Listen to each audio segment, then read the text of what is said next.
ரொம்ப பயமா இருக்கு. அதனால இதுக்கு நீங்க தான் ஒரு வழி சொல்லணும். ஓம் நம சிவாய, ஓம் நம சிவாய, ஓம் நம சிவாய. மாதவனுடைய ஜனனகால ஜாதகத்தையும் அலசிட்டேன். ராசிக்கு அதிபதி கோச்சாரத்துல பாதகாதிபதிய பாக்குறதுனால இந்த தடங்கள் வந்திருக்கு. வீட்லயே என் மனசு திருப்திக்காக விளக்கு பூஜையும் மருமகளை வச்சு தாலி பூஜையும் பண்ணுங்கய்யா. அது உங்க மனசு திருப்திக்காகத்தான்.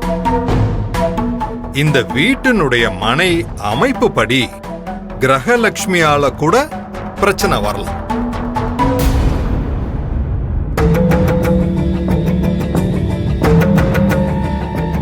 என்னங்கய்யா எதுவுமே புரியல. இருக்கிற மருமகளாலேயோ வரப்போற மருமகளாலேயோ சிக்கல் வரும்னு அமைப்பு சொல்லுது.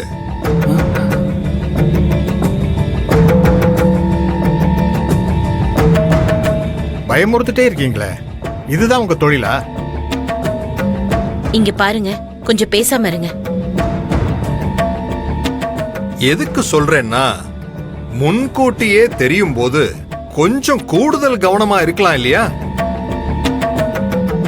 எல்லாம் அமோகமா இருக்குன்னு சொல்லிட்டு நான் பாட்டுக்கு தட்சணையா வாங்கிட்டு போனா எனக்கு எந்த நஷ்டமும் இல்ல.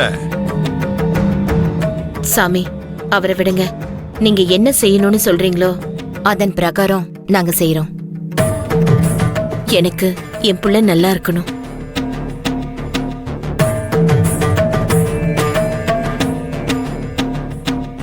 கஷ்டம் தெரியாம 3 பேரையும் வளர்த்து பெரியவன் கல்யாணத்துக்கு அப்புறம்தான் கொஞ்சம் கொஞ்சமா கஷ்ட காலம் ஆரம்பிச்சது.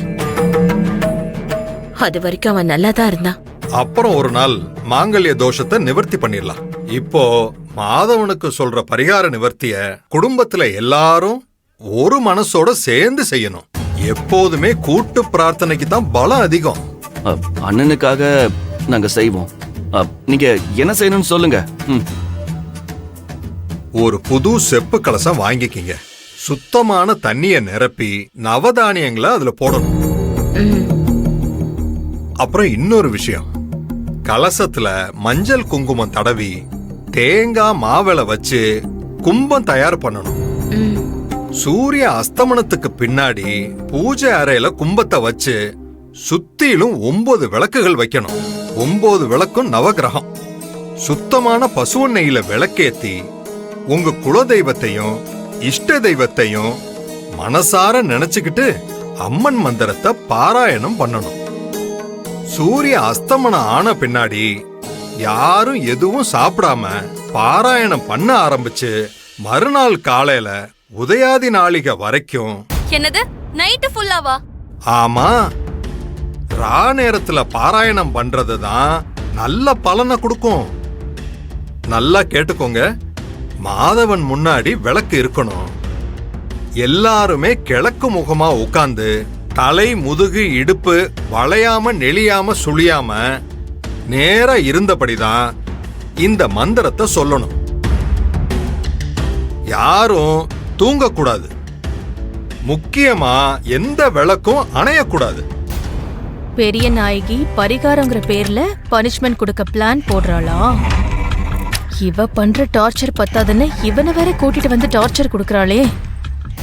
கண்ணுங்கருத்துமா பாராயணத்தை சொல்லிட்டு காலையில நீங்க குளிச்சுட்டு ஈரத்துணியோட அந்த கலசத்தை தலையில வச்சுக்கிட்டு எந்த அம்மன் சன்னதியில அந்த பரிகாரம் தடப்பட்டுச்சோ அவளோட சன்னதிக்கே போய் அந்த திருக்குளத்துல 3 முறை முங்கி எந்திரிச்சு கலசத்துல இருக்கிற தீர்த்தத்தால அம்மனுக்கு அபிஷேகம் பண்ணிட்டு முடிஞ்சா 108 எலுமிச்சம்பழம் இல்லைன்னா 18 பழம் கோர்த்த மாலைய அவ கழுத்துல போட்டுட்டு திரும்பி பார்க்காம வந்துருங்க. சரிங்க சாமி. இன்னொரு முக்கியமான விஷயம், கலசத்தை எடுத்துட்டு போறப்போ நீங்க மட்டும்தான் தனியா போகணும்.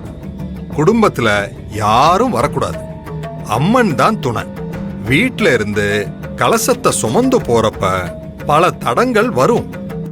துஷ்ட சக்திகள் தடுக்கும். எதுக்குமே திரும்பி பார்க்காம சன்னதிக்கு போயிடணும். எந்த காரணத்தை கொண்டும் இடையில எங்கேயுமே கலசத்தை கீழே வைக்க கூடாது.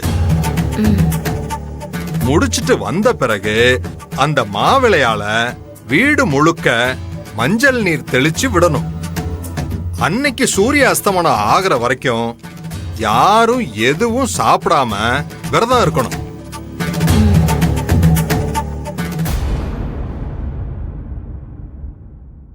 மறுநாள்ல இருந்து அம்பாள் மேல பாரத்தை போட்டுட்டு ஆக வேண்டியதை பார்க்கலாம்.